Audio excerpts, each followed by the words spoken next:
first time I stepped on the campus at Fresno State, I was completely lost. I had been by the place a few hundred times. Me and my dad had snuck into the stadium to throw the ball around, probably even more than that. Nervous, anxious. We didn't have iPhones then, so navigating campus, was always challenging. But I think once I got here, it really was like home. I was overwhelmed and awed all at the same time. First of all, I couldn't believe that I got in, and then I was wondering whether I could stay. In all honesty, my first impression here was absolute terror. I had to learn to be a little bit more serious of a student and not quite goof around as much. I mean, I went to Bullard High and we had 175 kids in our class. I come out here and we had a freshman orientation in what is now the North Gym. And there's like 3,000 students, and it's like, holy mackerel. I loved the buildings and the trees and the whole environment. It just really touched my heart to be here. And then when I got into the classes, what I found is all of my teachers were all in.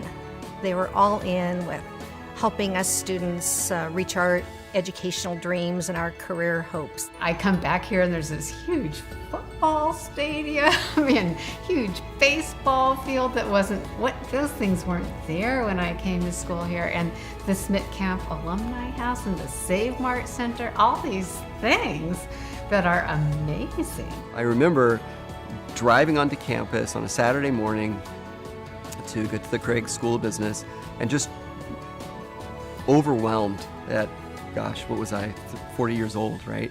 It was, I'm not gonna lie, it was a little bit daunting.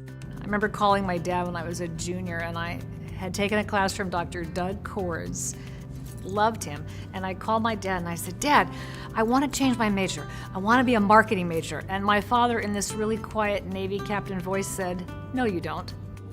Professors were phenomenal.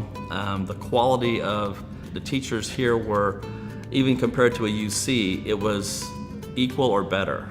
My mother came back to Fresno State after my brother and I were in school. She stayed home with us when we were little and came back to school later.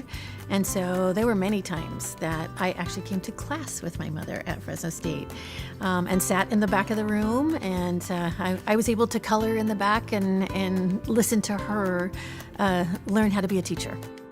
I was an English major and I read all over the place, mostly relatively contemporary stuff. I'm really not proud to say that I managed to graduate as an English major without taking a Shakespeare class, but I've been working, for many, many years subsequently to make up for that. You can have every degree behind your name, but if you never put it into practice, then you never will achieve your goals and your dreams.